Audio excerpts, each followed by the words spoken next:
योगेन चित्तस्य पदेन वाचां मलं शरीरस्य च वैद्यकेन योपाकरोतं प्रवरं मुनीनां पतञ्जलिं प्राञ्जलिरानतोऽस्मि।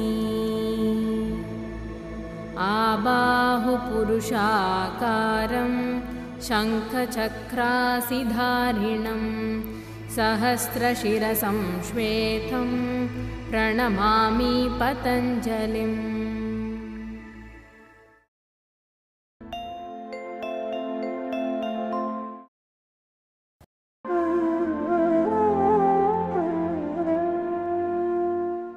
Good morning. It was wonderful watching 26 episodes. Each episode was very detailed and informative, and you have touched various aspects of Iyengar Yoga. This being a concluding session, do you have any guidance for the viewers as to what they should adapt in their practice? So, until now, just to sum it up, in every one of these episodes, as you said, we've been discussing asanas, looking at them in detail, how to do the classical pose, how to do variations with props, how to address certain conditions, etc. But these are basically done to give you a fundamental understanding of asanas itself. But practice is actually a whole different world.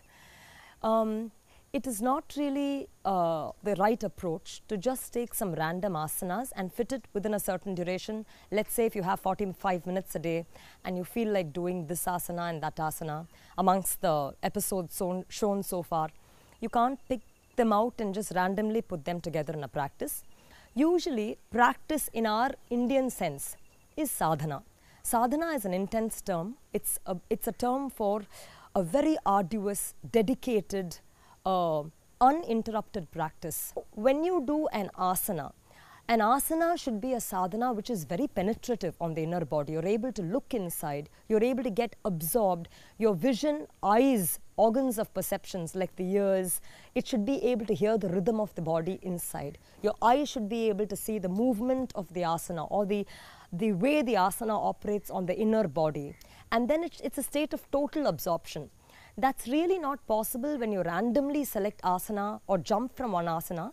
Each asana should help you penetrate, go deeper inside and get you into a deeper state of awareness. Therefore, there is a sequence to your practice. That in Iyengar Yoga is called sequencing, and it's actually one of the main features of Iyengar Yoga itself. Let me see if I got this right. You mentioned sequence as a set of asanas. As you know, the Surya Namaskara is a set of asanas which is done in a specific order, and I repeat it 10 to 11 times every day. Would you consider this as a sequence? That's an interesting question actually. A Surya Namaskara, yes, is a sequence of asanas, and usually a person maintains a count. They would do it, let's say, 10 times or sometimes 108 times. They would maintain a target count. Usually a sadhana or the practice of an asana really should have total inward absorption. By inward absorptions, there are the organs of perceptions like the eyes, ears, nose, etc. And then there are the physical, that is the organs of action. They both need a link. That is one of the main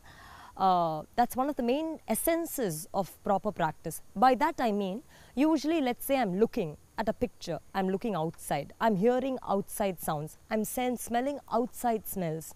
But in asana, you have an inside vision, you're hearing inside sounds, the rhythm of the body. And then really even the breath, you're looking at how it travels inside. And then there is the entire aspect of symmetry. There is an asana which has a certain symmetrical principle, and then there is the body where the symmetry of the body needs to seamlessly fit into the symmetry of an asana. Symmetry alone gives, in our system we believe, that it gives physical, physiological and psychological alignment, health. So that being the case, when we are looking at Surya Namaskara, if it accommodates or entices all these principles, then it certainly comprises of a sequence. But what happens is, usually in Surya Namaskara, a practitioner is maintaining a count. That is, the mind is fixed on an external number. You're then thinking, you're doing a loop and then say, okay, 1 is over now. I just have 9 more to go. And then you say, you count 5 and then you say, I just have 5 more. Let me finish it. So then the mind is an external mind. You're actually fixing on something outside and there is very less chance for watchfulness inside. But if the same Surya Namaskara was done, let's say you're thinking I'm going to do it, extending the frontal face, the anterior length of the spine, then for every asana that you move into, it could be Adho Mukha Svanasana to Urdhva Mukha Svanasana, everywhere you're actually watching inside. You're thinking, am I lengthening the anterior spine? Am I lengthening the anterior spine? Then that mind is really not an account outside. It's looking internally and you're constantly driving that anterior spine length in every pose. As I said, a sequence should be target oriented. Am I going to like widen my collarbones? Then in every asana you choose, it should feed. It should be the source to really widen that collarbone, penetrate into the body sequentially. So if you're able to do that in Surya Namaskara, great. That is a well accomplished sequence. Otherwise, you should choose a sequence itself. See, for example, every pose you should have a long neck so that the cervical neck is not crushed. In Shirshasana also you should have that. In Shirshasana, it demands a long cervical neck, but that may not be the preparatory grounds for a long cervical neck. You should already do that with all asanas so that while going to Shirshasana, the Shirshasana already incorporates that long neck. So you should then see which asanas am I choosing to get this penetration. So if you're able to do it in Surya Namaskara, it's great. Otherwise, you should choose a sequence that really targets on a particular principle, or it could be a culminating pose. Now I'm going to choose a common example. See, you see in today's day and age, because everybody works on the computer, they spend a lot of time, maybe even riding a bike, the posture is more stooping forward. So it's also common for everybody to relate to, I think, when we say hunched back.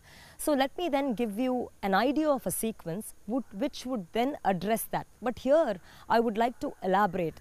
A hunchback means a protruding dorsal spine, okay, and a closed chest.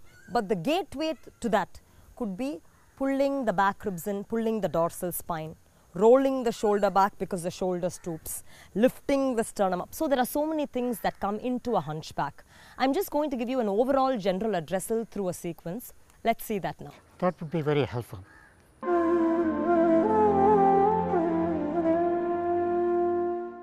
So now we are giving you an example of a sequence. Again, a well-established sequence takes quite some time, around 2–2.5 hours. I'm just giving you a sample, and this is to address a common relatable condition, hunched back, or where the spine is stooping forward. We will now start with Tadasana as the first asana in this sequence. In Tadasana, the student stands with the collarbones wide, shoulder rolled back, chest up, chest, that is the entire chest away from the diaphragm, back ribs in. Now, we are looking at reversing a hunched back, which means the protrusion of the dorsal spine should be pulled in. For that, I would like the student to interlock their hands behind the back. I'll show you. You can turn the other side. As you can see, he's interlocked the hands behind, approximately in line with the top buttock. So the hands are lightly up. Then rolling the shoulder sharply back and aligning the elbows centrally. Why I say that is the elbow, if it flares out, it will again stoop the shoulder forward. So the elbows need to be aligned medially, and aligning the elbows medially, pulling the dorsal spine into the body, that is dorsal spine towards sternum. Pulling it in, I would like the practitioner to then lengthen the interlock down. As the interlock lengthens down, you have to really pump the body and lift the chest up. As the arm lengthens, the chest lifts up more, rolling the shoulder back with the throat soft. This is the first asana that we would be approaching. This interlock needs to be done on both sides. One side, one little finger is free. When I change it, the other side, that is, if it's the right, then the left little finger will become free for the other side. After this asana, the next one that we are going to is Urdhva Baddanguli Asana. I'd like to add a bit of detail. Here we are doing it with the usage of many very minimal props. But if you had more props, you could also approach this sequence in various ways. This is the approach that we are taking today. In Urdhva Baddanguli you take your hands in front. Once again, interlock your hands. As mentioned, first time you interlock, one little finger will be down. You have to make sure you're repeating it for the second time where the other little finger is down. Now proceeding further, here this interlock is inverted. Now when you invert this interlock itself, you should not alienate the chest. That is, you shouldn't push the interlock out and hunch your back. The inverting of the interlock itself should come from the spine. That is the way you have to mindfully mobilize the spine. So as you invert the interlock, it should come by integrating the dorsal spine, and then the practitioner takes the arm up. Every time the arm goes up, the intercostal muscles or the side body should lengthen. When the side body lengthens, you see the side body unmistakably lengthens with Urdhva Baddanguli Asana. The practitioner then has to go to the sternum, which as I showed you could be caved in. He has to project the bottom sternum out and then raise it up. To do this, the arm should be behind the ear. Now as you can see, the arm is clearly behind the ear, and this arm going back action, I'll show you the difference. When the arm comes in front, the body drops, the chest drops, it invites a hunch. So the arm should go behind the ear, nicely giving a vibrant raise to the chest. But to further develop it, I'd like the practitioner to look up and for the eyes to see the wrists. And when the eyes look at the palm, you see the ear goes a little back. Then I'd like the practitioner to further take the upper arm behind the ear. The more the upper arm goes behind the ear, the more the engagement of the dorsal, and then I would like him to straighten his head. That way, the arm stays more behind the ear, and therefore the opening of the chest is further developed. This would be our second pose. The third asana that we are now looking at is Paschima Namaskar Asana. Usually, Paschima Namaskar Asana would require a little more preparation, but for lack of time, we are going straight away to this asana. In Paschima Namaskar Asana, it is where the Namaskara is coming aligned with the back body. At this, it would be at the dorsal spine. To go into the Paschima Namaskar Asana pose, we widen the shoulder, raise the chest, pull the back ribs in, interlock the arms behind the body, the palms behind the body. We invert the interlock and really climb the Namaskara up the back until it goes towards the dorsal spine. As you can see, when the body hunches, the dorsal spine protrudes. So the fact that you have a Namaskara there really pushes that dorsal spine front towards the sternum. As I said, that would require a little more preparation, but we are just exhibiting a sequence for your understanding now. So in this Paschim Namaskara, it's important that the shoulder is wide and rolled back, but even more, there is a possibility that when a person goes to Paschim Namaskara, when the arm goes up, the elbows protrude forward. That will still not serve the purpose because the spine would collapse, the chest would collapse. So here the elbows have to be driven to the backmost point possible. Shoulder should be pulled back, and this Namaskara itself should be joined firm at the thumb side of the wrist as well as the little finger side of the wrist. There is usually a temptation for the thumbs to separate. You should press the wrist in its entirety. Then you have to drive the Namaskara into the body as if it's not an external Namaskara, it's that which salutes the sternum straight. And so it has to drive from the dorsal, push the dorsal in towards the sternum, and then the sternum raises up elaborately, therefore once again developing the open chest position. The next asana that we would now be seeing is Parshvottanasana. In Parshvottanasana, it can be done in several ways. The hands can be kept in several positions. For example, hands can be kept on the waist, hands can be kept in Baddha Hasta, hands can be kept in Gomukhasana, in Paschim Namaskarasana. Because we've already shown Paschim Namaskarasana, we are using this in Parshvottanasana as a progression. So here, the practitioner has already jumped with the legs apart and then turned to one side. This has already been done. Here then, he will roll the shoulders back, pull the back ribs in, raise the chest up, and then move to Paschima Namaskarasana as was shown before. In Paschima Namaskarasana, once again, there is a mistake that you can make. That is, you may sink the chest and collapse the chest onto the Namaskarasana. That is a wrong composition, wrong approach to the asana. Instead, the chest has to be opened wide, sternum has to be raised tall, shoulders has to be raised as if it is the Paschima Namaskara from the back that is penetrating the sternum, upon which the spine is raising. So the first one is a fallen spine. The second one is using the injection of the Paschima Namaskara from dorsal to sternum. The spine has to be built in length over it. Then the practitioner has to look up as if the raise of the spine causes the throat to extend and the eyes to look up. Elbow should be firmly back. From there, with this open face of the chest, which is starkly different from a hunched back, the practitioner then proceeds to the full pose where the head is taken down on top of to touch the shin. Here once again, you must watch that the elbows are up so that the Namaskara can be firmly placed dorsal to sternum, and then pressing the feet, leading with the sternum forward. The touch of the Namaskara from dorsal to sternum must always be looked at. That's what we meant by saying eyes should look inward. Looking, extending the sternum, the practitioner then comes up and completes the pose. Now, I would like to add that traditionally, if Parshvottanasana were to be the first pose without this preparation, it's possible that a person could take the hands up in Urdhva Namaskarasana, sinking the chest and really stooping forward, where they quickly touch the head and come up, where this is a mechanical doing of the posture. The eyes have not, the vision is not inward such that each part of the body is penetrated and aligned. To make it an asana, that penetration is an absolute must.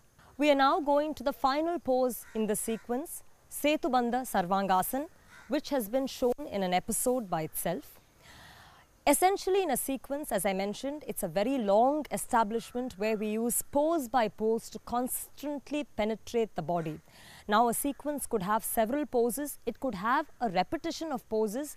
Let's say if we did Adho Mukha Svanasana, we could do Adho Mukha Svanasana in various ways so that the pose is penetrated from various angles. Remember I said to open the chest itself, we can look at the sternum, we can look at the whole length of the chest away from the diaphragm, we can look at the armpit, we can look at the width of the collarbone, we can look at the roll of the shoulder back. All of this itself would be approaches for which we can have separate vibrant sequences. Now, for an overall understanding, we are moving to the final pose, Setubandha Sarvangasana. Here, we have aligned a pile of bolsters in such a way, two bolsters are vertically kept on top of one another and two bolsters are horizontally kept on top of one another. Between the two, the horizontal and the vertical forms a T, so we call it T-shaped Setubandha Sarvangasana. Here the practitioner sits on the end of the vertical bolster that faces the horizontal bolsters, and then he lies back and then goes down all the way until the shoulder gently touches the blanket. Now if he goes down more than that, the chest will sink. So you have to be watchful. You have to go down only until the point, until the shoulder touches, and then at that point you see he is only reclining, as in sleeping over it. But then the openness of the chest is unmistakably reversing what we call a stooping or a hunched spine. From there, to pull the shoulders back further and open the sternum further, the practitioner can then keep the hands by the side of the body, and then the legs can be placed on top of the bolster. The entire leg is not placed, only the heel hinges are placed on that bolster. Now, we usually end a sequence with some kind of a restorative pose. As you can see, this comes in the section of restorative pose. The practitioner can sleep, actually lie down and rest in it, because the pose by itself, the proper arrangements, as has been geniusly proposed by Guruji, once the practitioner reclines in it, that itself establishes a fully open spine, a robustly open chest, and a full restive relaxation for the body. This would be the final pose in this sequence. Now we will see how to come out of this asana. The practitioner bends the legs and puts it by the side of the bolster, and then he has to roll to the head side, the side on which the head is, until the buttock is completely rested on the ground. Then he turns to the right side with the right hand under the head like a pillow, then pressing the left palm on the ground, he then gently looks down slightly and comes up. This pose, as we said, would be done for a long period of time, around 10 minutes or so, as a practitioner gets used to it, and this would mark the end of today's sequence.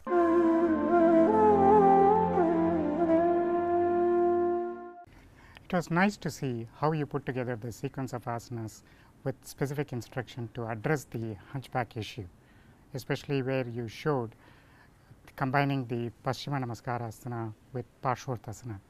We could distinctly see it removed the hunch. Now I have a follow-up question. When you started the sequence, you started with the Tadasana and ended with the Setubandha Sarvangasana. This sequence has to be followed in a specific order, or can I mix and match the asanas? See, that's a good question. You've actually mentioned that, and as we saw, the entire sequence was addressing the curvature or the hunch of the spine. Now, as you noticed, we started with Tadasana, we started with plain Tadasana and then interlocked our hands behind, which itself is a progression. To interlock the hands behind itself, you needed to have something ahead of it. And then for Paschim Namaskarasana, it needed the preparation of the before too. Just like when you read a story, you read a start, you have an end, and then there is a middle when you're reading a book. Now, if I were to shuffle the pages and put it in any order, it doesn't really make a story.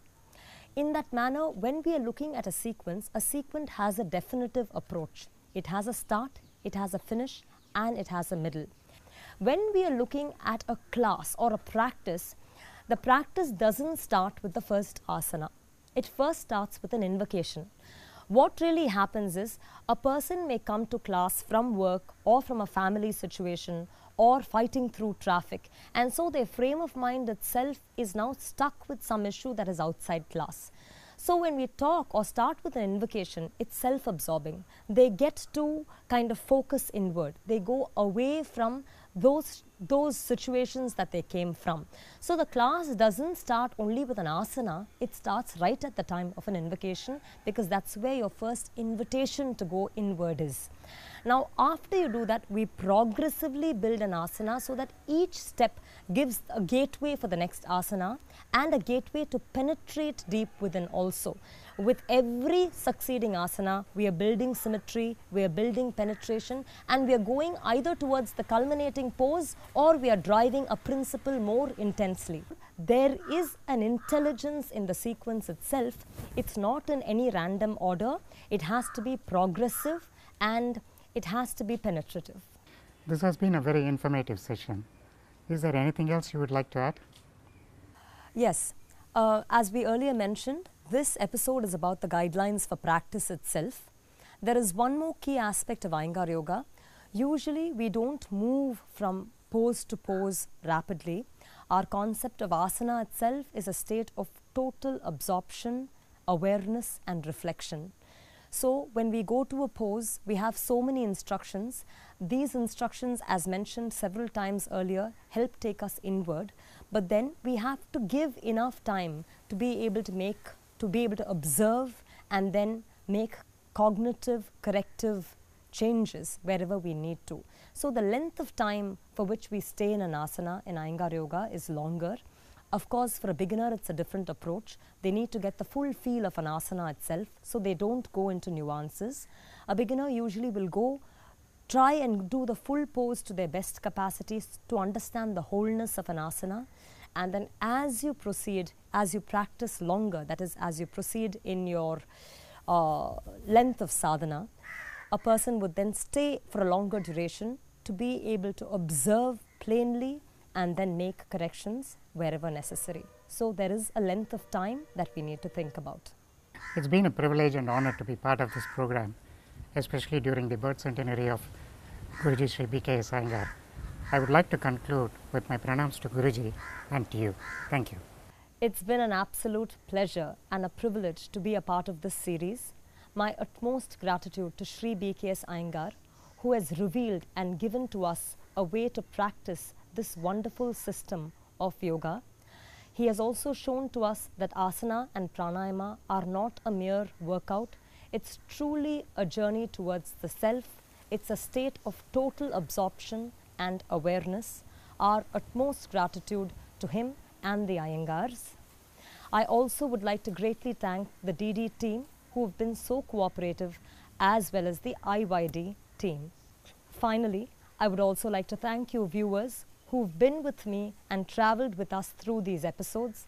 Thank you very much.